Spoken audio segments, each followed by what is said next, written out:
on faisait des chocolats qui sont pour moi les meilleurs de France, voire du monde, mais j'ai pas tout goûté, donc voilà, je peux pas m'avancer.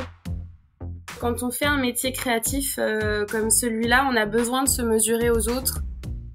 Il faut instaurer une certaine rigueur et à la fois leur montrer qu'on les prend en considération. Souvent, j'ai du mal à mettre réellement des mots sur les émotions qui m'accompagnent, sur ce que je ressens. Et d'ailleurs, quand je crée un dessert, c'est très compliqué d'expliquer pourquoi et comment, parce que c'est quelque chose qui se passe à l'intérieur de moi. Chers insiders, c'est l'été, mais l'excellence de service ne prend pas de vacances. Et j'ai à cœur de continuer ce voyage, qui nous emporte vers des invités toujours plus inspirants. Connaissez-vous The Vendôme Company ? C'est le nouveau partenaire exclusif d'Hospitality Insiders. Vendôme, c'est d'abord un incubateur de talents, spécialisé dans le luxe, avec un réseau qualifié de 16 000 candidats et plus de 300 recruteurs. Mais Vendôme, c'est surtout une entreprise dont je partage les valeurs humaines. J'ai d'ailleurs croisé leur chemin à de nombreuses reprises, et je vous les recommande vivement pour vous accompagner dans vos recrutements. Dites-leur que vous venez de ma part, et recrutez les talents du luxe que votre entreprise mérite. Je suis Maxime Blot, artisan hôtelier, et vous êtes sur Hospitality Insiders.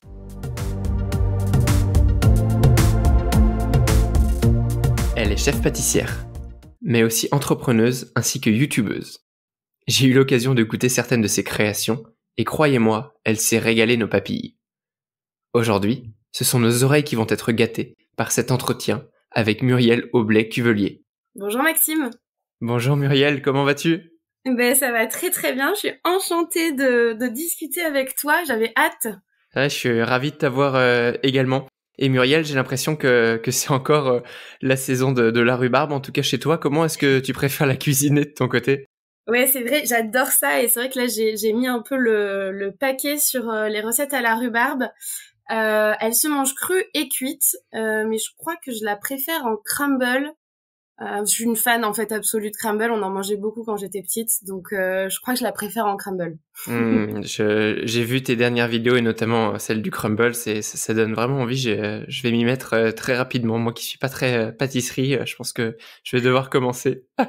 C'est super simple en plus, tu me diras si tu l'as fait. Oui, avec plaisir. Écoute, on part directement dans le vif du sujet de la pâtisserie, mais est-ce que tu pourrais nous raconter un petit peu qui tu es et ton parcours jusqu'ici ? Ouais, bien sûr. Je suis Muriel Aublet-Cuvelier, comme tu l'as dit. Je suis née en Auvergne. Je pense que ça a un gros rapport avec ce que je fais aujourd'hui, parce que j'étais tout le temps en contact avec la nature et surtout j'ai une famille d'épicuriens, une grand-mère qui adorait faire le marché et qui était connue de tout le monde par son fort caractère, mais aussi par ses talents de cuisinière. Et donc c'est vrai qu'elle m'a pas mal éduquée aux produits, aux odeurs, à tout ça, donc à la saisonnalité aussi. Et j'ai un papa qui adore cuisiner également. Il cuisinait le week-end et on passait des heures à attendre que ça mijote dans les petits plats, mais ça valait le coup. Donc c'est comme ça que j'ai grandi. Et puis après j'ai fait un lycée hôtelier à Chamalières. Donc Là, on est sur un vrai parcours atypique d'hôtelière, là j'adore. C'est ça, exactement. Et puis j'ai fait des super stages dans des étoilés, j'ai adoré ça. Je m'organisais toujours, je m'arrangeais toujours pour être dans la pâtisserie, puisque normalement j'étais censée faire cuisine, pâtisserie et service et ainsi de suite, même si j'en ai fait quand même un petit peu. Et puis j'ai fait ma première année de BTS, option cuisine. Alors faut savoir que j'ai eu mon bac avec mention très bien, donc tous mes professeurs étaient super contents. Oui. Et en fait, à la fin de mon stage de BTS, de mon premier stage de BTS, je leur ai dit que je voulais partir pour faire un CAP pâtissier. Donc, autant te dire que autant mes parents que les professeurs ont pas été super ravis de cette décision. Et puis, mes parents ont très rapidement compris que c'était vraiment vital pour moi d'aller toucher la matière, de passer ce CAP et de rentrer vraiment dans le vif du sujet de ce qui me passionnait réellement. Donc je les remercie beaucoup pour ça, mes grands-parents aussi. Après, les professeurs, ça a été plus compliqué. Il y en a certains qui n'ont pas du tout accepté. Et puis, il y a un professeur de pâtisserie qui n'était pas mon professeur d'ailleurs, qui m'a complètement épaulée, complètement appuyée, qui s'appelle Monsieur Récassens. S'il m'entend aujourd'hui, je le remercie 1 million de fois. Ah, j'espère qu'il écoutera. Ouais, vraiment, parce que lui m'a écouté, lui a compris cette envie, en fait, vital de passer en pâtisserie réellement et concrètement. Et il m'a aidé à rentrer à l'ENSP, à l'École nationale supérieure de la pâtisserie, à Yssingeaux, donc toujours en Auvergne. C'est une école qui est dirigée par Yves Turiès et Alain Ducasse. Donc c'est une très très belle école. Ouais, je connaissais pas du tout. Elle est vraiment au milieu de nulle part, hein, c'est à la campagne. Alors, sans faire des clichés, quand tu me parles d'Auvergne, j'imagine très bien le milieu de nulle part, de toute façon. Oui, c'est ça. On a beaucoup de nature, mais du coup, c'est génial parce qu'on a plein de super produits, plein de super agriculteurs, plein de coins ressourçants et puis, ça aide à la créativité, hein, mine de rien, je pense en tout cas. Ouais, complètement. Et donc je suis partie là-bas, ça a été génial. J'avais une classe avec des personnes qui se reconvertissaient aussi. J'étais celle qui connaissait le mieux le milieu forcément puisque j'avais mon bac technologique hôtellerie en poche et ma première année de BTS. Et j'avais un super professeur, Emmanuel Liohen, qui malheureusement est décédé aujourd'hui, mais qui m'a appris beaucoup de choses. Et puis surtout, en fait, on rencontrait beaucoup de personnes à l'ENSP parce qu'il y avait des stages professionnels avec des meilleurs ouvriers de France, avec des champions du monde. Et je dois dire que je suis rentrée un petit peu dans les petits papiers parce que à l'époque, je suis sortie avec un des assistants des stages professionnels. C'était un peu les petites souris du château. Et donc, c'est vrai que bon, j'ai eu quelques portes ouvertes sur le milieu de la pâtisserie, un peu plus élargies que mes camarades. Tous les moyens sont bons. C'est ça, exactement. Donc c'est vrai que j'ai passé des nuits blanches à le regarder faire des pièces en chocolat, à le regarder faire des chocolats ou des pâtisseries pour les buffets. Enfin voilà, donc c'est vrai que c'était top. J'ai vraiment apprécié ce moment-là. Et il y avait beaucoup d'étrangers aussi qui venaient apprendre la pâtisserie dans cette école. Donc j'ai eu plein de copains aussi des quatre coins du monde et c'était vachement enrichissant. Donc vraiment une super période. Et là, je suis donc sortie majeure de promo. J'ai eu donc mon CAP pâtissier. Et je suis partie, j'ai voulu faire de la chocolaterie. Donc, je suis partie faire un CAP chocolatier chez Christian Camprini, qui est un meilleur ouvrier de France chocolatier. Tu as enchaîné pâtisserie puis chocolaterie. C'est ça. D'accord. C'est ça, parce qu'à l'époque, avant 2009, on pouvait passer un CAP pâtissier dans lequel il y avait de la confiserie et de la chocolaterie. Et c'était plus le cas à mon époque. Oui. Donc, j'ai voulu me perfectionner en chocolaterie. Pour dire vrai, j'ai commencé chez un autre chocolatier, chez qui j'ai appris vraiment les techniques ancestrales parce qu'on faisait les bonbons liqueurs. Donc, les bonbons liqueurs, faut s'imaginer un laboratoire entier dont tous les plans de travail sont recouverts d'amidon et on fait des empreintes avec des empreintes en silicone, rondes, ovales, peu importe, et on coule dedans en fait un mélange de sirop et d'alcool. Et on laisse cristalliser toute la nuit. Et en fait, c'est ça qui va donner les fameux bonbons liqueurs qu'on met de côté souvent quand on est enfant dans les paquets de chocolat. Ah, c'est génial. Ça, c'était fabuleux, vraiment de voir ça, c'était top. Mais j'ai eu quelques petits, j'ai eu quelques petits différends avec cette personne-là. Donc, je suis partie très rapidement chez Christian Camprini. Où là j'ai appris encore d'autres choses parce qu'en plus à l'époque on était dans son jardin, dans un laboratoire dans son jardin au milieu des oliviers et on n'avait que des produits exceptionnels. C'est là-bas que j'ai découvert d'ailleurs la noisette du Piémont, le citron de Menton, il avait la verveine dans le jardin, on faisait des chocolats qui sont pour moi les meilleurs de France, voire du monde, mais j'ai pas tout goûté donc voilà, je peux pas m'avancer. Mais... En tout cas tu le racontes très bien, on a envie de te croire là. Hein. Non, vraiment, c'était une super expérience également. Et puis, j'ai même participé à un concours d'ailleurs qui s'appelait le Festival des Crocs en Bouche, qui se passait à Yssingeaux. Et c'était donc en junior, on était en binôme. Et on a remporté le premier prix également et je m'y attendais pas du tout. Donc j'étais très émue, sachant qu'en plus mes parents et mes grands-parents étaient là. Donc voilà, c'était avec Eric Ravat. D'ailleurs je le salue pareil parce que je sais que lui il est parti loin en Nouvelle-Zélande, mais c'était un super souvenir également. Génial, je vais avoir du monde à mettre en référence déjà tous les noms que tu viens de citer.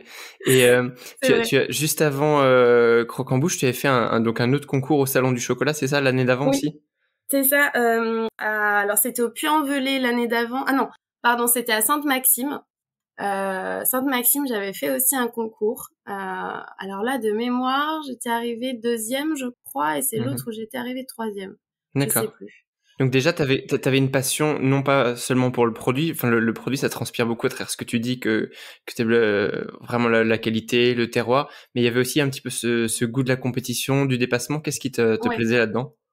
Ouais, complètement. Je pense que quand on fait un métier créatif comme celui-là, on a besoin de se mesurer aux autres. J'ai toujours eu un petit peu l'esprit de compétition. Ça me permettait de me dépasser et puis de travailler, parce qu'en fait les pièces artistiques, c'est beaucoup de travail, c'est beaucoup de tests, d'essais, de loupés, de choses qu'on découvre. Moi, j'ai toujours aimé travailler le chocolat parce que c'est une matière qui est fascinante, parce que on peut la gratter, on peut la polir, on peut la faire briller, on peut vraiment faire beaucoup de choses, mais si on le fait pas avec nos mains, on n'apprend jamais, quoi. C'est pas les bouquins qui vont nous aider à faire une Ouais, pièce bien sûr. en chocolat, quoi. Et puis j'avais la chance d'avoir Jean Lachenal, qui était donc mon compagnon à l'époque, qui était très doué en pièces artistiques, qui m'aidait. On passait des nuits blanches à faire des pièces en chocolat. Et puis Christian Camprini qui nous donnait des conseils, Eric Rava pareil, mon binôme sur le concours, qui m'a aidé aussi pour le chocolat.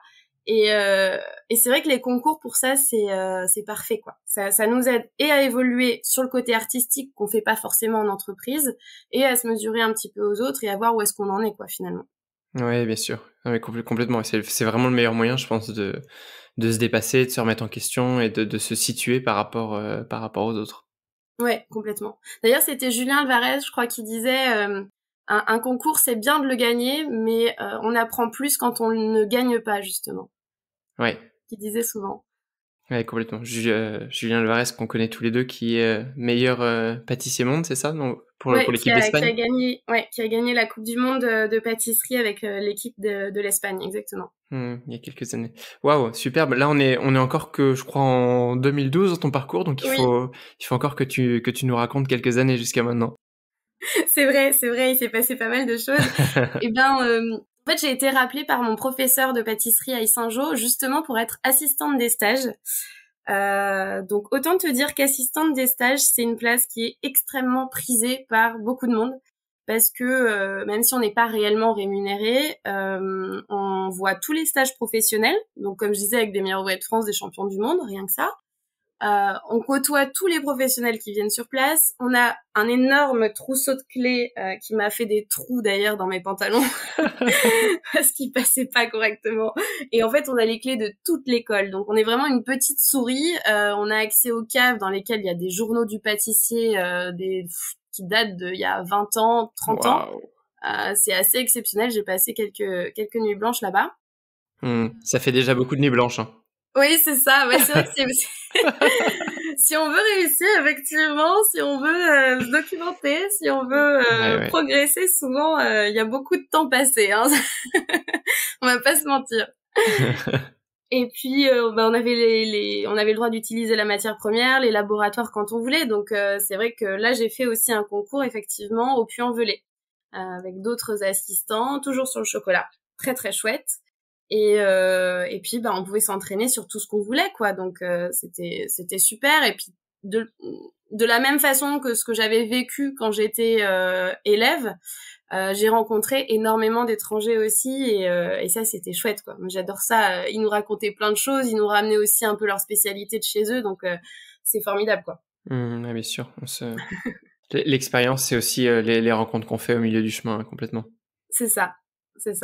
Ah, génial. Et alors, donc tu as passé combien de temps là-bas et qu'est-ce qui t'amène à l'entreprise suivante? Voilà, il y a encore beaucoup de choses que j'ai envie de découvrir et de discuter avec toi de ton parcours là.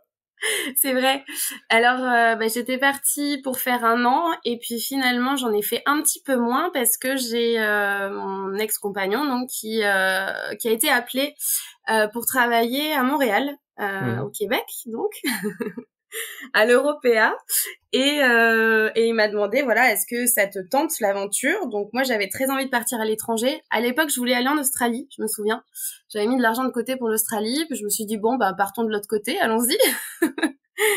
Et donc là, grâce au réseau que je m'étais faite en fait avec à l'ENSP puis ailleurs, le travail que j'avais fourni et ainsi de suite, j'ai trouvé très rapidement une place de chef pâtissière dans un restaurant sur le Vieux-Port qui s'appelle l'Auberge Saint-Gabriel, qui était un restaurant semi-gastronomique assez étonnant parce que la décoration est très particulière. Okay. Et donc en fait c'était ma première place de chef, donc je dois t'avouer que j'étais extrêmement stressée avant d'arriver. Ouais. En plus dans un autre pays avec une autre culture, ça doit être quelque chose quand même. Ouais, complètement. Ouais, c'est très déstabilisant, mais par contre j'avais une motivation de faire quoi. J'étais extrêmement préparée, j'avais tout un carnet avec mes recettes, ce que je voulais faire et ainsi de suite. Ça a été une expérience particulière parce que tout s'est pas vraiment passé comme je l'imaginais. Déjà quand je suis arrivée, en fait, le chef qui était en place à l'époque n'avait pas prévenu les deux pâtissières qui étaient sur place que je prenais la place de chef. Et ces deux jeunes pâtissières avaient mon âge. J'avais 23 ans, je crois, à l'époque, si je dis pas de bêtises. Donc c'est assez jeune. Et ces deux pâtissières travaillaient déjà sur place. Donc ça a été assez compliqué au début. Et puis finalement j'ai commencé à faire ma place. Les deux pâtissières en question sont parties. J'ai pu recruter des gens moi-même et j'ai développé un lien très particulier professionnellement avec le patron de l'Auberge Saint-Gabriel qui était suisse, Marc Bollet. Et avec qui je discutais pendant des heures dans le bureau, je lui faisais goûter tout ce que je faisais, tout ça, on en parlait beaucoup et c'était très enrichissant pour moi, j'ai beaucoup aimé. Et en plus de ça, ce qui était assez rigolo, c'est qu'il y avait deux autres gérants de l'Auberge Saint-Gabriel. Il y avait Guy Laliberté, le patron du Cirque du Soleil, et le troisième, c'était Garou, le chanteur. Incroyable. Donc bon, forcément, moi, je suis des années 90, voilà, Garou, c'est quelque chose, quoi, c'est Notre-Dame. Complètement. Donc c'était assez rigolo, je le croisais dans les couloirs des fois, je me souviens, j'ai fait un selfie avec lui qui est horrible d'ailleurs, parce qu'il est tout flou et j'avais un espèce de filet sur la tête, enfin bref, c'est... Quand même, ça c'est quelque chose que tu pourras montrer plus tard fièrement. C'est ça. Mais c'est vrai que c'était assez rigolo. C'était très particulier parce que les produits aussi à Montréal sont totalement différents. Au Québec, de façon générale, puisque le climat est très très froid une grosse partie de l'année et très chaude en été. Donc on a des produits laitiers qui sont gorgés d'eau, qui sont pas du tout les mêmes qu'en France. Donc j'ai dû revoir toutes mes recettes en fait, j'ai dû les rééquilibrer, mais c'était extrêmement intéressant de le faire, même si au début c'était pas simple. Et pareil pour les fruits, ils sont très peu mûrs, donc il fallait que je les fasse venir avant en entreprise pour les faire mûrir dans l'entreprise. En fait. C'est génial, c'est le genre de détails auxquels on penserait pas du tout. Et quand tu le dis, ça paraît complètement évident, mais l'histoire du lait, j'aurais absolument jamais pensé. Ouais, si, c'était pas simple. Par contre, j'ai découvert le cidre de glace, et alors ça, j'en garde un souvenir absolument incroyable. Et d'ailleurs, je ferai bien des pâtisseries avec, parce que c'est délicieux. Cidre de glace, je le note pour mon prochain voyage au Québec.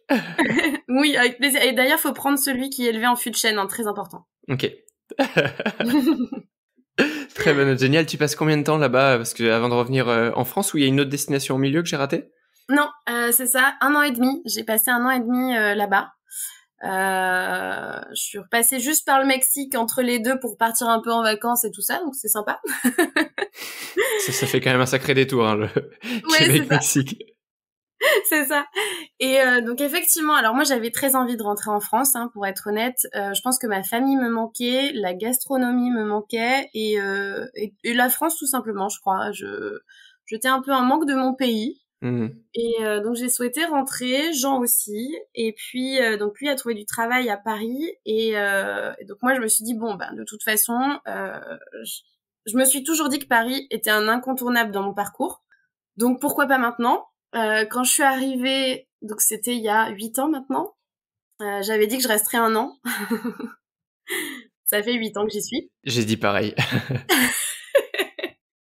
C'est fou, comme Paris nous aspire finalement. Absolument, oui. Et puis je pense que c'est un vrai tremplin de carrière aussi, donc ça se justifie et on s'y ennuie pas. Même si il y a des points qui sont souvent critiqués, mais en tout cas il y a aussi des belles qualités qu'on oublie parfois.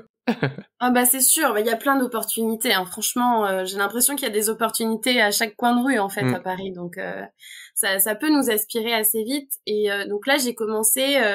chez Des Gâteaux et du Pain. C'est une pâtisserie fine très réputée à Paris. On travaillait qu'avec des fruits de saison, fruits frais et ainsi de suite. Donc vraiment très chouette au niveau apprentissage.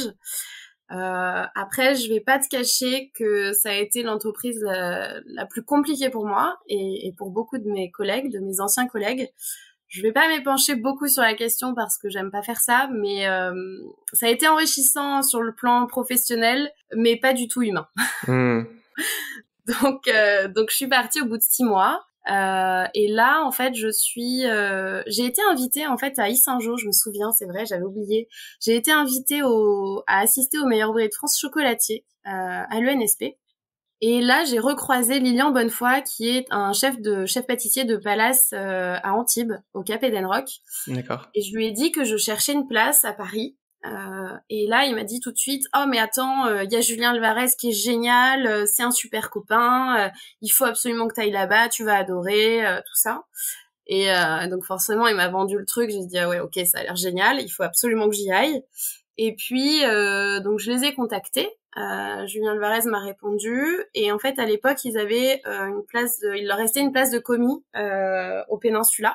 Et donc là j'ai dit pas de problème, je peux rentrer en tant que commis, ça me va très bien. Et c'était effectivement très bien parce que mine de rien, rentrer en tant que commis, même si on a un bagage derrière, même si on a déjà été chef dans un établissement, parce que j'étais quand même très jeune à l'époque, ça m'a permis de vraiment réapprendre encore plus facilement et rapidement parce qu'on n'a pas de statut en fait, entre guillemets. Oui.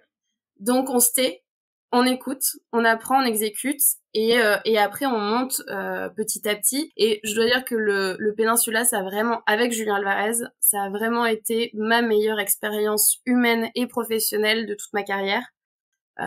Il a un don pour manager, pour fédérer ses équipes et il a un talent fou en pâtisserie. Et à l'époque, il avait comme sous-chef Jimmy Mornay et en fait, il faisait un duo assez bien trouvé, je trouvais finalement. C'était assez parfait. Et puis j'avais une super équipe quoi, on était une quinzaine au Péninsula et c'était fabuleux quoi. Je me souviens le matin, j'arrivais avant, le soir je repartais après. Tu faisais beaucoup d'heures d'ailleurs si je puis me permettre. Comment ? Parce que tu faisais beaucoup d'heures d'ailleurs si je me souviens bien parce que c'est à l'époque où on s'est rencontrés dans les couloirs du Péninsula et en effet les journées avaient un début mais on savait vraiment pas vraiment quand est-ce qu'elles terminaient. Ouais, exactement. Et encore, là, c'était sur la fin quand on s'est rencontrés. Et c'était encore différent parce que Julien Alvarez, justement, était plus là. Ouais. Et donc, c'était une autre ambiance. Mais c'est vrai que quand Julien Alvarez était là, en plus, j'avais aidé un de mes camarades sur un concours qui est le Pascal Café, qui est un gros concours de chocolaterie très réputé. Donc là, c'est vrai que bon, là, je faisais encore des nuits blanches. Mais bon, tout était voulu, hein, donc... Oui, bien sûr. Donc voilà, mais c'était génial. J'ai vraiment aimé cette période-là et en plus Julien Alvarez nous impliquait beaucoup dans le travail au Péninsula. Il y a un dessert qui a été mis à la carte du lobby, qui était donc la brasserie du Péninsula. Toi tu le sais, mais oui. Voilà. Et il nous demandait souvent, voilà, de tester des recettes, de lui proposer des choses et ainsi de suite. Donc, il nous impliquait beaucoup dans l'entreprise. C'était très important. Et puis, même quand il partait, voilà, moi, je me souviens d'avoir été faire une radio avec lui, RTL. Et je savais qu'il avait pas besoin de ma présence. Je savais que c'était juste pour me dire merci, quoi, quelque part. Oui. Et ça, c'est génial. C'est génial. On comprend bien à travers toutes les expériences que tu racontes à quel point l'humain est important, le management, et qu'en fait c'est ça qui a fait que tu as pu partir plus ou moins rapidement d'une entreprise ou au contraire y rester et que c'est ça qui te drive finalement. Et alors comment est-ce que toi, qu'est-ce que tu retiens plutôt d'un management comme Julien Alvarez que toi tu utilises aujourd'hui en tant que manager? On y viendra après, mais entre-temps, tu suis pas resté commis pendant toutes ces années. T'as repris ta place de chef pâtissière et compagnie. Mais qu'est-ce que tu tires de ces années à observer du management et toi, qu'est-ce que tu appliques aujourd'hui en tant que manager, leader, chef? En fait, je pense qu'il faut pas oublier qu'on a des êtres humains en face de soi, des êtres humains qui ont une vie à côté aussi et qui sont de façon générale, normalement, quand ils sont dans nos laboratoires, passionnés par ce métier. Donc il faut les accompagner avec nous, leur faire découvrir notre univers, notre façon de voir le métier, mais à la fois, il faut pas non plus laisser trop de lest, parce que comme tout être humain, on prend nos aises, quoi, hein, c'est normal. Donc il faut instaurer une certaine rigueur et à la fois leur montrer qu'on les prend en considération, ce qui est normal. Et je pense que ça passe par beaucoup de communication. Et c'était vraiment le fort de Julien Alvarez, c'est que dès qu'il y avait un problème, quelque chose, un conflit ou quelque chose à régler, à remettre en place, en ordre, il nous arrêtait et il nous disait « Hop, on part en réunion ». On faisait une réunion de 10 minutes, 20 minutes, mais les choses étaient dites et puis on repartait, quoi. Et c'était parfait. Et même moi, je me suis dit plusieurs fois, oui, c'est vrai qu'il a eu raison de faire cette réunion-là parce que là, je commençais à dériver, quoi. Donc, ouais, je pense que c'était ça. Ouais, capable de bien partager les objectifs aussi à l'équipe et d'impliquer tout le monde dans une vision, dans un mouvement finalement. Ouais, c'est ça. Complètement. Ah, génial. Et alors, raconte-nous un petit peu la fin et la suite du Peninsula Paris, parce que on va dire que tout ça n'était encore qu'une amuse-bouche par rapport à la suite de ton évolution. C'est ma partie préférée là qui arrive. C'est vrai. Et donc Julien Alvarez est parti. J'ai pleuré toutes les larmes de mon corps. Je me souviens encore, on était en chocolaterie quand il nous l'a dit.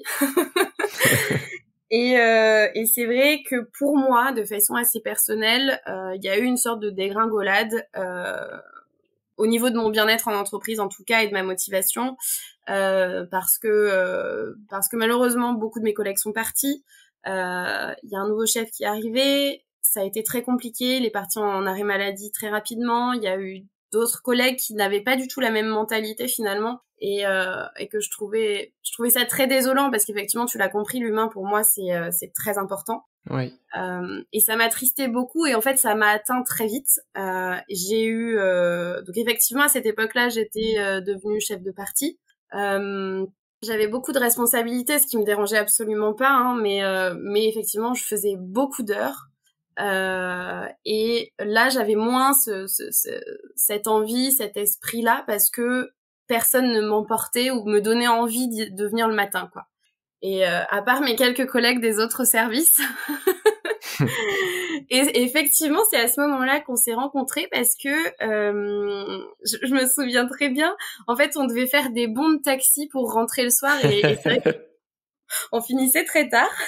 Oui. Et comme tu étais de nuit, c'était toi qui devais nous signer. Oui, j'étais directeur de nuit à l'époque. Ça me replonge dans des sacrés souvenirs, des bons souvenirs, mais là aussi en termes de longues heures de travail et d'horaires décalés. Ouais. J'avais donné à cette époque, oui, complètement. Je m'en souviens très bien. Ah ouais, complètement. Hein. C'est fascinant, hein, parce que travailler de nuit, c'est pas simple. Et donc c'est vrai que on a très vite sympathisé en fait, et c'était vachement agréable. C'était un peu justement la soupape à la fin de la journée. Je me disais, oh chouette, on va discuter un peu avec Maxime. Lui faire signer les bons pour pouvoir prendre un taxi et rentrer à la maison dormir un peu.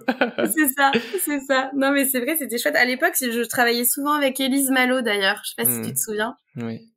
Moi surtout ce dont je me souviens de cette époque et ça ressort aujourd'hui à travers ce que tu dis, ça ressort dans ton contenu, dans toutes tes interventions, c'est toujours ce sourire, cette énergie, cette passion que tu mets dans tout ce que tu fais. C'est très rafraîchissant et ça donne envie de te suivre en fait. Tu parlais du management, Julien Alvarez qui a énormément d'autres qualités, mais pour moi un profil comme Muriel, ça donne envie de te suivre parce que ça pétille, parce que il y a de la créativité, parce qu'on sent toute ton énergie derrière et ça c'est complètement communicatif et très très agréable pour les gens qui travaillent et qui vivent auprès de toi d'ailleurs. Bah merci, j'espère garder ça très longtemps et je fais en sorte de garder cette énergie là qui effectivement m'est vitale et nécessaire dans tous mes projets. Ouais, complètement. Bon, et alors, vas-y, raconte-nous ce projet que tu as lancé depuis quelque temps. En fait, je suis revenu vers toi parce qu'après le Peninsula, on s'est jamais complètement perdu de vue, mais je sais que tu as fait mûrir doucement un projet qui maintenant commence à être grand. Est-ce que tu peux nous dire un petit peu qu'est-ce qu'il est? Ouais, il y a eu un tremplin quand même. Je suis obligée d'en parler. Je sais que c'est long, mais au contraire, vas-y. J'ai été rappelée par une ancienne collègue qui m'a dit oui, je vais faire le meilleur pâtissier les professionnels, il nous manque quelqu'un, est-ce que ça te dit de le faire? Alors à l'époque, j'étais dans mon lit, je m'en souviens, il devait être minuit, un truc comme ça, ou 23 heures, et je me suis dit non, mais moi je veux pas faire de télé, c'est pas pour moi. Puis j'étais un peu déprimée et un peu fatiguée à l'époque. Et puis au bout d'1 heure, je me suis dit en fait, si j'ai besoin de challenge, j'ai besoin d'une aventure, j'ai besoin de quelque chose, allez, c'est parti. Je lui ai renvoyé un message, je lui ai dit en fait si c'est bon, j'arrive quoi. Et donc elle était super contente et effectivement donc j'ai participé aux meilleurs pâtissiers les professionnels en 2017, c'était la première saison professionnelle qu'ils faisaient. Ouais, dingue, quel Et tremplin. c'était fabuleux, hein. C'était vraiment fabuleux et donc effectivement on est arrivé en finale. On n'a pas gagné, mais ça a été tellement une expérience enrichissante. J'ai rencontré que des personnes incroyables, qui sont d'ailleurs des amis encore aujourd'hui et j'en ai même un, c'est un de mes meilleurs amis. Enfin c'est fabuleux. Et il y avait une entraide en fait entre les professionnels et j'ai trouvé ça très beau en fait. On était triste quand quelqu'un faisait tomber quelque chose, quand il avait une mauvaise critique, alors que c'était nos concurrents en fait finalement.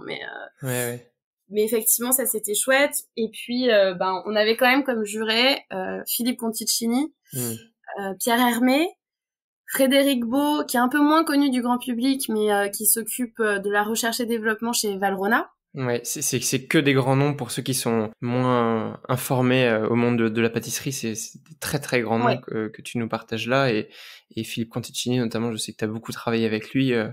Waouh, ça devait être quelque chose, je pense, de travailler avec des professionnels comme lui. Ouais, complètement. Et puis d'être critiqué par eux. Enfin, moi, je l'ai vraiment vécu comme un concours professionnel au-delà des caméras. Pour moi, voilà, encore une fois, se dépasser, voir où est-ce que j'en étais, les idées que j'avais proposées, qu'est-ce que finalement il leur sortait, parce qu'il y avait que moi qui le savais quelque part ça, puisqu'on était 3 à travailler ensemble. Hein. Et c'était génial. En fait, finalement, j'ai adoré.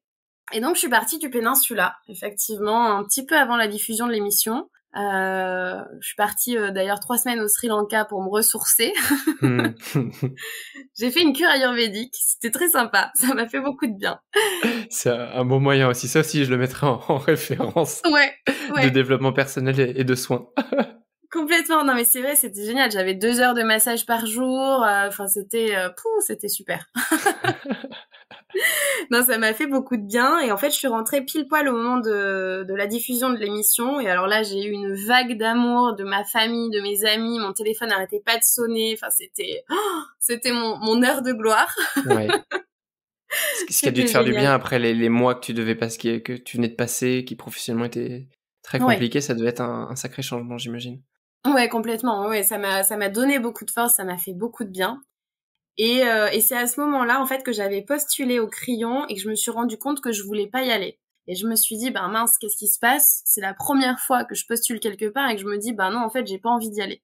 Et donc là, en fait, j'ai senti cette cassure qui s'est passée. C'est très personnel, encore une fois, hein, mais ce côté, j'ai plus envie d'aller travailler en palace. J'ai plus envie d'être confrontée à des mentalités auxquelles j'ai été confrontée avant et qui m'ont fait finalement du mal. Et j'ai envie de faire mon projet à moi, mais je sais pas ce que je vais faire. Et alors là, si je peux me permettre une petite anecdote, parce que je la trouve quand même assez rigolote à chaque fois. J'ai été chez ma coiffeuse. Il faut savoir que je vais très rarement chez le coiffeur. Je pense que là, ça fait au moins 1 an que mes cheveux n'ont pas vu un coiffeur. Les pauvres. Et ma coiffeuse, Sarah, me dit... Ah, c'est génial, je t'ai vu à la télé, c'était super, super énergie, mais pourquoi est-ce que tu surfes pas sur la vague? Pourquoi est-ce que tu te lances pas sur YouTube? Ça marche hyper bien en ce moment et tout ça. Puis là, je l'ai regardée avec des yeux ronds et je dis quoi? J'ai dit moi sur YouTube. Je dis mais je suis même pas sur Instagram parce que je venais de me mettre sur Instagram parce qu'on l'avait dit pour l'émission. Et Facebook, j'ai été une des dernières de mes copains à être dessus. Enfin bref, les réseaux sociaux et moi, ça faisait 2 quoi. Et puis elle me dit, ah mais si, ce serait génial. Et 1 heure après, je rentre chez moi. Et là, je me dis, mais est-ce qu'elle, finalement, elle aurait pas pointé du doigt une solution à mon problème et effectivement, quelque chose qui allierait mon tempérament avec ma passion, finalement, mon métier et mon savoir-faire. Et j'ai commencé à en parler autour de moi et j'ai plutôt eu des réponses positives. Je m'attendais pas du tout à ça parce que, en tant que professionnel, tu vas sur YouTube, c'est un peu...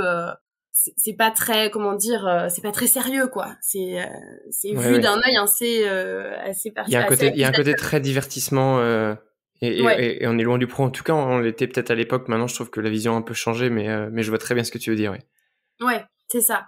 Et puis finalement, à ce moment-là, je me suis dit bon, de toute façon, c'est ma vie, j'en fais ce que je veux, et j'ai mon savoir-faire, j'ai travaillé pour, j'ai donné beaucoup. En fait, je fais ce que je veux, quoi. Et je me suis dit, arrête de regarder autour de toi si les gens sont d'accord ou pas d'accord avec tes choix. Ça sert à rien. Ils seront pas là quand on aura 70 et que tu regarderas derrière tout ce que t'as fait. Donc, donc finalement, je me suis dit, allez, je me lance. Et là, je me suis dit, ok, mais je commence par où? Parce que moi, j'y connais absolument rien. Je savais même pas qu'on pouvait s'abonner sur YouTube, quoi. Donc en fait, je me souvenais que j'avais une copine que j'avais rencontrée 1 an avant, avec qui j'avais discuté pendant 1 heure au bar. Plus personne n'existait d'ailleurs, on avait vachement sympathisé. Et puis on s'était dit qu'on se reverrait, puis la vie a fait qu'on s'est pas revus. Et je me souvenais qu'elle travaillait dans une agence publicitaire, et je me suis dit tiens, elle pourra peut-être m'aider et me donner des conseils. Donc je l'ai appelée. Et là elle m'a dit bah ça tombe bien, je fais une petite soirée la semaine prochaine, passe, tout ça. Et en fait on en discute. Et elle me dit écoute Muriel, moi j'ai besoin d'images pour mon agence. Donc si tu veux, cet été, on fait rien. Je prends toute mon équipe avec moi et on te fait tes 8 premières vidéos. Oh. Donc je m'attendais pas autant. Dingue. Donc opportunité de dingue. Effectivement, je les ai faites avec eux. C'était génial. Ça m'a permis de me rendre compte si j'étais à l'aise devant une caméra, si j'arrivais à faire quelque chose, si ça me plaisait. J'ai passé 3 jours absolument exceptionnels avec eux. Et donc c'est comme ça que je me suis lancée finalement et que j'ai su un petit peu ce que je devais faire pour faire des vidéos, quoi. C'est incroyable. Ouais, ça c'était fou. C'était vraiment fou. Et donc ça a commencé comme ça. Et puis après j'ai une copine qui m'a prêté sa petite caméra Casio. Tu sais les caméras Casio que nos papas avaient, quoi, tu vois, pour nous filmer à Noël, quoi. D'accord. Et tu filmais avec ça? Ouais, je filmais avec ça, j'étais sur des cartons. À l'époque, je bossais de temps en temps à l'atelier des chefs et ils m'avaient prêté la cuisine pour faire mes vidéos. J'avais pas de micro, je savais absolument pas mettre de fond de teint. Alors du coup, faut regarder les vidéos, c'est hyper drôle. Je suis jaune. C'était vraiment c'est vraiment drôle quand je les regarde, je me dis ah ouais quand même. Et c'est moi qui les ai montés en plus, je me dis j'avais pas honte quand même.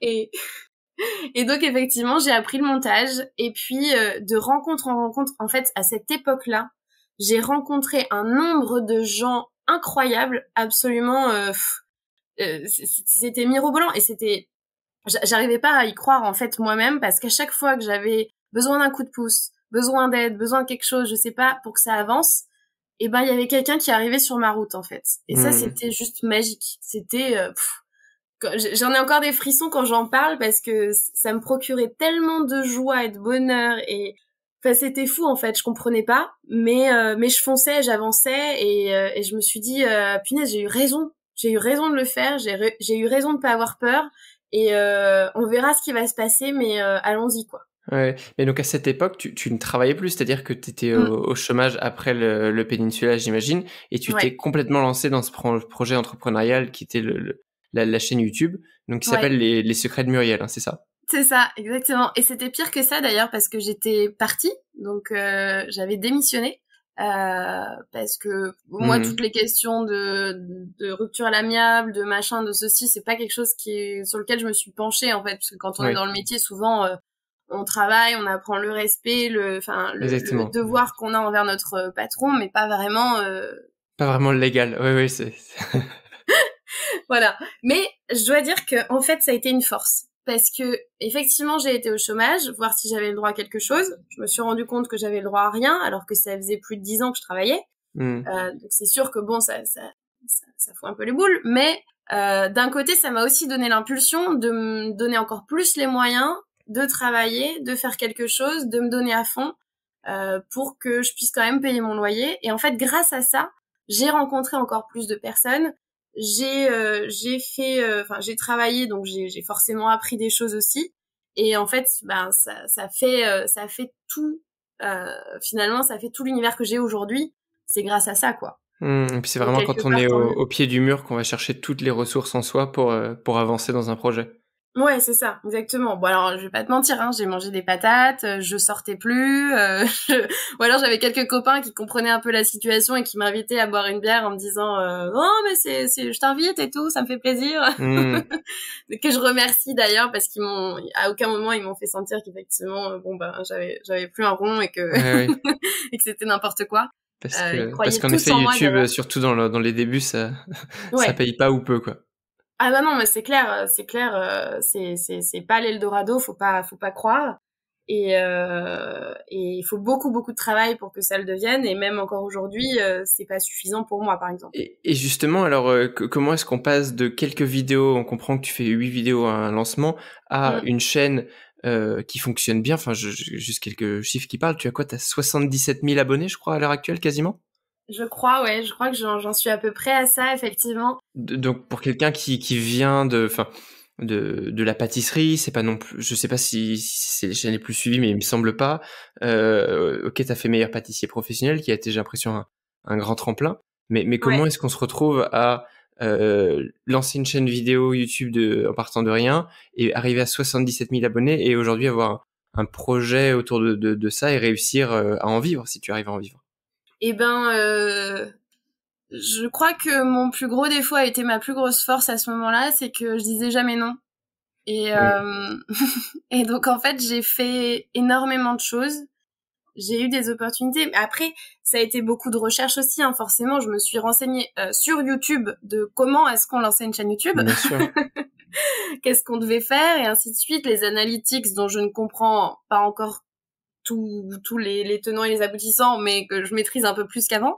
Et puis, il y a ce truc qui nous maintient de nous dire, bon, à partir de 1000 abonnés, on peut commencer à être monétisé et on peut commencer à avoir accès au YouTube Space. Et ça, c'était un peu mon but.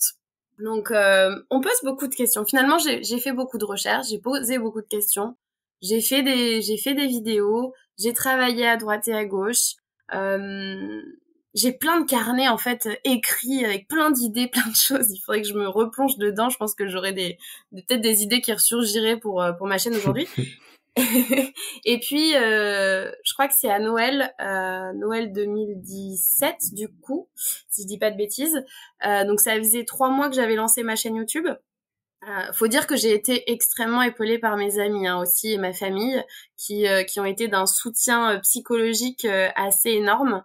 Donc ça, je les remercie vraiment tous parce qu'ils m'ont tous donné beaucoup de force. Et à Noël, en fait, j'avais contacté un YouTuber qui s'appelle Link the Sun. C'est mon frère qui m'avait conseillé de le faire, si je dis pas de bêtises. Il m'avait dit, il répond souvent aux gens, il est hyper sympa et tout. Et je lui avais posé des questions et effectivement, il m'avait répondu hyper gentiment. Donc vraiment sympa, le gars. Et en fait, à Noël, il a décidé de faire une vidéo avec les 20 chaînes à suivre, les 20 petites chaînes à suivre. Oui. Voilà. Et en fait, je savais pas. Mais je me suis retrouvée dans ça, et c'est un gars qui a je sais plus combien de millions d'abonnés, hein. Enfin, c'est pas un petit youtubeur, quoi. D'accord. Et en fait, c'était très drôle parce que j'avais demandé dans ma dernière vidéo, j'avais dit, bon, pour Noël, mon meilleur cadeau de Noël, ce serait d'avoir 1000 abonnés. J'en avais 500. Donc je savais que c'était impossible. Mais c'est pas grave. Et en fait, ce qui est très drôle, c'est que du coup, cette vidéo a été publiée le 24. Et le 25 au matin, j'avais mes 1000 abonnés. Mais non. Ah, Si. elle est géniale cette anecdote. Là, tu vois, la loi de l'attraction. Penser très très fort à un cadeau pour Ouais. Noël, tout arrive. C'était fou, c'était absolument fou. Je me souviens d'ailleurs qu'on avait fait avec mes cousines, on avait marqué 1000 sur des assiettes en carton et on avait fait un petit boomerang pour Instagram. Hmm. C'était assez rigolo, mais c'était fou. C'était fou. Ah ouais, Mais c'est oui, chouette. beaucoup de recherches, beaucoup de conseils, voilà. Et alors aujourd'hui, qu'est-ce que tu proposes sur ta chaîne Les Secrets de Muriel? C'est quoi justement ces vidéos qui ont fait ton succès? Eh ben, c'est des tutoriels de pâtisserie finalement, alors qui sont incarnés, hein, puisque du coup au début on me voyait beaucoup moins, c'était beaucoup de voix off. Et puis Mhm. je me suis dit finalement, ce que je recherche dans YouTube, c'est aussi la proximité avec l'humain. Et donc si j'incarne pas ma vidéo, ça sert à rien. Donc je donne beaucoup d'astuces, de conseils. En fait, je vais livrer une recette, qui n'est, attention, je le répète à chaque fois, mais qui n'est pas un référentiel de CAP pâtissier, puisque forcément je prends des libertés par rapport aux Bien recettes sûr. classiques de temps en temps, parce que je veux pas justement me brider. Enfin, c'est ma chaîne, je fais les recettes que je souhaite faire, que je souhaite partager. Donc il y a beaucoup de recettes de pâtisserie, il y a tous les niveaux, clairement. Et je donne mes astuces, mes conseils, des petites anecdotes et ainsi de suite. Et puis des rencontres aussi avec des producteurs ou la visite par exemple de l'atelier de Buyer qui est une entreprise française de matériel d'ustensiles de pâtisserie et de cuisine qui est génial. J'ai adoré cette visite. C'était mon tout premier vlog d'ailleurs. Mhm. Et donc voilà, donc c'est vraiment tout l'univers lié à la pâtisserie, que ce soit des recettes, à la visite d'un producteur, à la connaissance d'un produit. Et j'ai encore plein d'idées, il faut juste que je les mette en œuvre. Waouh, non, c'est extrêmement inspirant et en plus, je trouve que tu fais une formidable ambassadrice de ton métier, de ton territoire aussi, des personnes que tu rencontres. Donc c'est agréable et encore une fois, toute cette énergie que tu arrives à nous transmettre rien que par la voix, on la ressent sur YouTube comme on la ressentait en entreprise. Donc c'est absolument génial. Je trouve que par ce format-là, pour moi, tu as vraiment trouvé la continuité de ton parcours qui va bien. Ouais, complètement. Je dis souvent que j'ai créé le métier qui me va, en fait. J'ai créé mon métier de rêve, en fait. Hmm. C'est assez fou. C'est clairement ça. Ouais, ouais, c'est chouette en passant par toutes les étapes difficiles de la vie de l'entrepreneur, de Ouais, manger des patates, de pas savoir où on va, ouais, d'apprendre un métier de zéro, savoir YouTube, et puisqu'aujourd'hui c'est quand même clairement un métier. ouais. C'est assez impressionnant. Enfin moi je suis passionné d'entrepreneuriat et ton parcours je trouve il est très très inspirant. C'est pas du tout la success story qu'on raconte parfois, mais c'est un parcours qui se construit vraiment sur la durée Mm. et ce qu'on voit bien, c'est que tu es venu quand même capitaliser sur une dizaine d'années de pratique professionnelle avant, de mettre ça finalement en pratique sur les réseaux sociaux et finalement de te moderniser, de proposer ça d'une nouvelle manière. Donc génial et bravo pour le parcours jusqu'à maintenant. Merci. Merci. Mais je prends tellement de bonheur que ça va. Et alors, quels sont là les projets que tu développes à côté de la chaîne? Je sais qu'il y a d'autres choses que tu fais. Ouais. Si tu devais un petit peu nous teaser la suite 2021-2022 de Muriel et ses secrets, qu'est-ce que ce serait? Bien sûr, en fait j'ai commencé un petit peu, il y a eu un petit échantillon cet hiver parce que j'ai décidé d'installer ma pâtisserie au Grand Colbert. Donc le Grand Colbert c'est un restaurant, une belle brasserie parisienne assez mythique parce il y a un décor absolument fabuleux. Faut vraiment aller au Grand Colbert parce que il y a une ambiance incroyable. Et les deux gérants, je les ai rencontrés l'année dernière. Et en fait, il m'avait proposé de faire une pâtisserie éphémère dans le restaurant. Malheureusement, il y a eu les confinements. Et puis, finalement, on s'est dit, bon, allez, on y va, on la lance quand même en click and collect, tant pis. Ça a très bien marché. Et c'est à ce moment-là qu'ils m'ont proposé que ce soit plus éphémère, en fait, que je pose vraiment mes valises chez eux. Donc, je suis ravie de l'invitation et de la collaboration, parce que c'est quand même un très bel établissement. Et donc, effectivement, je deviens la chef pâtissière du restaurant, puisque je vais réécrire toute la carte des desserts. Waouh. En gardant cet esprit brasserie parisienne, cet esprit dessert à la française, généreux, mais en ajoutant vraiment cette touche de saison avec des produits bio ou de l'agriculture raisonnée et ainsi de suite, parce que j'attache beaucoup d'importance aux produits, tu le sais, et Mhm. j'ai des fournisseurs incroyables avec qui j'ai des liens humains incroyables aussi. Et donc, effectivement, j'installe aussi ma vitrine. Donc, ce sera comme une pâtisserie classique. On rentre, on vient acheter un gâteau, on repart avec. Et je vais aussi m'occuper de la carte du salon de thé. Et donc, probablement, les desserts qui seront en boutique seront les desserts du salon de thé. Génial. Donc aujourd'hui, si on veut te rencontrer, il faut pousser la porte du Grand Colbert pour avoir une chance de te voir dans ta pâtisserie ou dans C'est le salon ça, de thé. exactement. Incroyable. Et alors maintenant, tu redeviens donc chef pâtissière. Tu as du Mm. coup une équipe avec toi autour de toi? Ouais, exactement. J'ai deux jeunes femmes qui sont avec moi, dont une qui travaille au Grand Colbert depuis 5 ans. Et puis, je vais avoir deux apprentis, un garçon et une fille. C'est bien, il fallait quand même un garçon dans l'équipe. Hmm. Équilibrer un peu. C'est ça, exactement. Donc en mention dessert de restaurant et en mention pâtisserie. Ce qui est génial pour eux, c'est qu'effectivement la jeune fille en fait voulait faire de la pâtisserie boutique et à la fois elle aimait bien la restauration. Donc bah là elle va pouvoir faire les deux. Donc voilà. Ouais, c'est génial. Alors maintenant qu'on a bien compris tout ton parcours, enfin encore une fois, il est vraiment très très inspirant.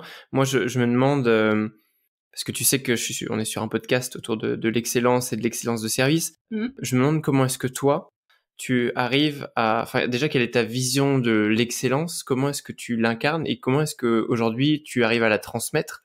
Parce que clairement, il suffit de regarder la qualité de ce que tu produis pour comprendre que il y a un énorme travail sur ce perfectionnement, sur l'excellence. Voilà. Quelle est ta vision? Comment est-ce que tu l'incarnes? Comment est-ce que tu la transmets? C'est une question qui est pas simple, je trouve, mais je pense que pour moi, si je devais vraiment le résumer, c'est j'ai envie de faire passer aux gens un moment magique. Un moment magique, ça peut passer par la façon dont on parle, la façon dont on accueille quelqu'un, mais ça passe aussi par l'ambiance, le décor. Il y a plein de choses en fait. Par exemple, sur une vidéo sur YouTube, je vais faire beaucoup de travail en amont pour que la vidéo soit parfaite, pour donner les meilleurs conseils, les meilleures astuces. Mais je vais aussi essayer de mettre un peu le point sur la dégustation, les textures, donner envie et ainsi de suite. Mais si je le transcrivais au Grand Colbert par exemple, il y a beaucoup de choses qui rentrent en compte. Le premier, ça va être l'accueil. C'est vraiment pour moi une des choses les plus importantes parce que ça va être le contact avec l'humain en fait. Le serveur, le maître d'hôtel, le barman, c'est les interlocuteurs en fait finalement de tout le reste des employés du Grand Colbert ou d'ailleurs. Parce que c'est eux qui vont faire en sorte de faire passer un bon moment à nos clients. Et après, effectivement, il faut que ce qui soit dans l'assiette soit à la hauteur. J'ai la chance de travailler aujourd'hui aux côtés de Fabrice Cornet, qui est un super chef cuisinier, avec qui je m'entends extrêmement bien et on a les mêmes valeurs. Donc il y a ça. Et puis il y a pour moi, c'est très important aussi, c'est vraiment l'ambiance et le décorum, en fait. Je suis encore une grande enfant et pour moi, ça a beaucoup d'importance. Je me souviens à Mykonos d'avoir été dans un bel hôtel un peu excentré. Il était tout blanc, il était magnifique. Et en fait, dès qu'on rentrait dans la chambre, j'avais l'impression d'être ailleurs, quoi. Et c'est ça qui est beau, en fait, je trouve, dans les établissements qui travaillent en fait ce côté-là, qui travaillent je sais pas comment expliquer exactement. Ouais, c'est une question d'ambiance. Et puis les petites touches, moi je me souviens on avait des petits cadeaux tous les soirs dans la chambre. C'est hyper mignon quoi. Moi j'étais touchée quoi. Je trouvais ça hyper chouette. Pourtant c'était pas grand-chose quoi. Ça pouvait être des gâteaux, ça pouvait être si à la fin on avait une petite bouteille de champagne, j'avoue c'était chouette. Mais ouais, c'est vraiment tous ces paramètres-là. Et c'est comme une danse, quoi. C'est comme une valse. Il faut être synchro, quoi. Il faut que ça fonctionne ensemble. Je trouve ça extrêmement intéressant d'avoir ton point de vue de pâtissière sur l'excellence et l'excellence de service. C'est pour ça que je te posais la question. Tu as touché quelques-unes de mes cordes sensibles. Tu parles voilà d'humain, de l'accueil sur lequel tu mets un point d'honneur. Évidemment que ton produit doit être d'exception et la manière dont tu le transformes aussi. Mais c'est clairement l'humain qui va en faire la promotion, qui va créer cette expérience-là, le lieu sur lequel on se trouve. On parle d'expérientiel quand on arrive dans un endroit sur lequel il y a une musique. Tu parlais du décorum, il peut y avoir une atmosphère olfactive. Voilà, tout ça va jouer énormément. Et en fait, c'est ce que j'appelle, c'est finalement ce parcours client qui va laisser une trace un petit peu indélébile. Et ça, je pense que c'est essentiel quand on veut créer une expérience au niveau et quand tu racontes ton voyage à Mykonos, c'est aussi ça qu'on ressent là-dedans. C'est que toi, à travers ton parcours client, il y avait des moments clés avec des petites attentions qui ont fait qu'à la fin, tu as un souvenir indélébile de cette expérience. C'est ça. Je cherchais le mot, c'était expérience, exactement. T'as tout résumé. Ouais, trop bien. Je vois très très bien. Et alors, tu viens de nous envoyer jusqu'à Mykonos, mais si tu nous faisais un petit peu voyager dans le temps maintenant, si tu pouvais peut-être revenir en arrière, qu'est-ce que tu ferais différemment? Je crois pas grand-chose finalement parce que en fait tout ce que j'ai fait avant, ça conditionne la femme que je suis aujourd'hui. Mhm. Et c'est pas du tout des paroles toutes faites ou quoi que ce soit. C'est vraiment, pour moi, c'est vraiment important. Je réalise que tous les chemins que j'ai croisés, toutes les expériences que j'ai vécues, qu'elles soient bonnes ou mauvaises, elles ont vraiment conditionné la personne que je suis mentalement, physiquement, créativement parlant. C'est vraiment ça. Donc je pense que je changerais rien. Euh, En plus, j'ai une super famille qui est absolument incroyable, donc ça va, j'ai de la chance. Bon, tu vois le côté positif de la chose, en tout cas, c'est génial. Ouais. Et, alors, niveau recommandation, maintenant, j'aimerais beaucoup que tu nous partages un livre que tu aimais, que tu recommandes, pâtisserie ou pas forcément d'ailleurs, en tout cas quelque chose qui t'a marqué. Alors, ça, tu me l'avais dit, et du coup, j'ai cherché un petit peu. Ouais, Et alors, je suis une mauvaise élève parce que j'ai envie de t'emmener ailleurs que vers un livre. Est-ce que j'ai le droit? tu m'emmènes où tu veux. Ok, génial. En fait, moi, je vais t'emmener vers une autrice, compositrice, interprète que j'ai découverte justement quand je me suis lancée dans ma chaîne YouTube et qui m'a complètement accompagnée, qui m'a donné énormément de courage et de force. Beaucoup la connaissent maintenant, mais à l'époque, elle était moins connue. C'est Barbara Pravi. D'accord. Barbara Pravi a été deuxième à l'Eurovision de la chanson cette année, qui est une place historique pour la France. Et ses paroles sont absolument incroyables, que ce soit sur son combat féministe ou sur tout simplement l'émotion qu'elle fait passer. Elle a créé un album qui s'appelle Les Prières, par exemple, et je me retrouve complètement dans toutes ses paroles, en fait, parce que souvent j'ai du mal à mettre réellement des mots sur les émotions qui m'accompagnent, sur ce que je ressens. Et d'ailleurs, quand je crée un dessert, c'est très compliqué d'expliquer pourquoi et comment, parce que c'est quelque chose qui se passe à l'intérieur de moi. Et Ouais. en fait, cette femme-là, elle a fait ressortir tout ça à travers des mots et des mélodies, parce que je suis très comment on appelle ça la musique m'accompagne vraiment au quotidien, hein, c'est mon compagnon de chemin constamment. D'accord. Et je mets très souvent de la musique, tout le temps, tout le temps. Ça doit être sympa l'ambiance en pâtisserie chez toi. Ouais, c'est ça, c'est voilà. Et en fait, elle est féministe, elle est active et elle a fait notamment Ma fille, qui est une reprise de la chanson d'Eddie de Pretto, Mon Ouais. Kid, et Note pour trop tard, qui sont des musiques que j'ai écoutées en boucle au début quand je devais mener mon projet, porter ma voix et dire je suis chef pâtissière et je suis sur Hmm. YouTube. En plus, dans un monde d'hommes C'est très ça. prenant, un peu macho parfois. Waouh. Ouais, C'est ouais. ça. Et elle m'a donné vraiment, vraiment beaucoup de force. Je la remercie énormément. J'ai déjà eu l'occasion de lui dire par mail. Et d'ailleurs, je lui avais offert une galette des reines. Et vraiment, j'ai eu une émotion absolument incroyable quand elle a remporté l'Eurovision France pour aller concourir à l'étranger. Mhm. Parce que c'était la première fois de ma vie que je soutenais réellement un chanteur, ou voilà, où j'ai jamais été une groupie, j'ai jamais été fan réellement de quelqu'un de célèbre. Et je dirais même pas que je suis fan de Barbara Pravi, mais juste j'ai l'impression que c'est une sœur, quoi. Et je la remercie vraiment pour ça, quoi. C'est génial. Écoute, je m'attendais pas du tout à ça et à ce genre de référence, mais c'est super, je connaissais pas du tout, donc ça m'a donné très très envie d'aller Ben voilà. découvrir. Merci pour ce partage. Et est-ce qu'en complément, tu as une citation, un mantra que tu te répètes, que tu utilises, pourquoi pas une phrase Oui. de ta chanteuse préférée? Qu'est-ce que ce serait que cette citation? Alors ça, c'est pas de Barbara Pravi, je crois, mais alors je veux pas dire de bêtises, je crois que c'est de Claude Lelouch, mais c'est Jeanne Arène, qui est une comédienne et amie que j'aime beaucoup, qui a eu un Molière en 2014, et après une maladie malheureusement très très grave dont elle s'est sortie miraculeusement, qui m'a dit un jour, au début de ma chaîne toujours, tu as déjà le nom, va chercher Louis. Et ça a résonné un milliard de fois dans mon cerveau et dans mon cœur, et voilà, et ça c'est vraiment quelque chose que je me répète très souvent. Ah, je l'aime beaucoup. Merci beaucoup pour ce beau partage-là. Pendant tout cet échange, tu nous as donné énormément de noms, de références, de mentors, personnes avec qui tu as travaillé ou avec qui tu as échangé simplement. Oui. Qui est-ce que toi, tu aimerais voir aujourd'hui invité sur Hospitality Insiders? Eh ben, c'est pas une question simple parce que forcément il y a plein de gens que Et j'aime oui, t'es pas beaucoup. obligé de choisir quelqu'un que tu as déjà cité, hein, ça peut être un illustre inconnu, quelqu'un important pour toi.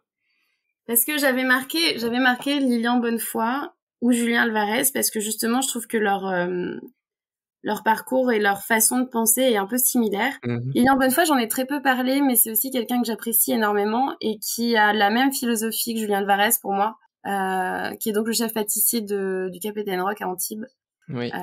et qui est resté très longtemps et qui est d'ailleurs encore le chef pâtissier du Café d'Enroc et qui a créé sa boutique de pâtisserie aujourd'hui. Je pense que ça peut être intéressant alors c'est un pâtissier aussi du coup. Mhm. Et je pense que ça peut être intéressant de parler avec lui. Il est vraiment très intéressant. Partager sa vision. Connaissant Julien Alvarez, s'il est au même niveau de qualité d'échange, ça ne peut être que riche, j'en suis sûr. Après, je sais pas si ça peut rentrer dedans ou pas, mais je pense que ça peut être aussi. C'est quelqu'un avec qui j'aime beaucoup discuter aussi. Je suis désolée, j'en prends deux. Ouais, mais vas-y. Je suis décidément une mauvaise élève. Il n'y a pas de restriction absolue. Et j'ai eu un coup de cœur amical pour Alain Poulon, qui est mon agrumiculteur, donc mon fournisseur d'agrumes de Menton. Et qui a une vie assez incroyable aussi parce que c'est un intellectuel paysan. J'en dirai pas plus parce que c'est lui qui dit ça et je le trouve assez passionnant. Voilà. Génial. Ah ben je prendrai cette référence avec plaisir aussi et pourquoi pas un jour avoir la chance de pouvoir l'interviewer. Oui. Et alors, je vais te laisser le mot de la fin. Si tu avais un message à faire passer aux insiders qui sont donc les auditeurs du podcast, qu'est-ce que ce serait? Ce serait n'ayez pas peur et foncez. Un beau message entrepreneurial. Merci beaucoup pour tout ça, Muriel. Comment est-ce que, si on veut continuer l'échange avec toi, comment est-ce que on peut te contacter? Quel est le meilleur moyen? Alors, il y a mon site internet, lessecretsdemuriel.com. Sur Instagram, le plus souvent, je suis un peu plus active sur Instagram. Donc là, si on tape les secrets de Muriel, on me trouve. Mais sinon, c'est Muriel_Oblé_Cuvelier, donc mon nom de famille. Il y a mon petit logo avec la femme qui dit chute. Oui, j'aime beaucoup le logo d'ailleurs. C'est ça. Et puis après forcément je suis présente sur YouTube, donc c'est les secrets de Muriel toujours. Et s'il y a des questions, c'est bien de les poser en commentaire sous la vidéo parce que j'ai des notifications, donc je peux y répondre assez facilement. Mm-hmm. Et puis voilà, sinon au Grand Colbert, mais ça dépend si je suis au laboratoire en haut ou Ouais.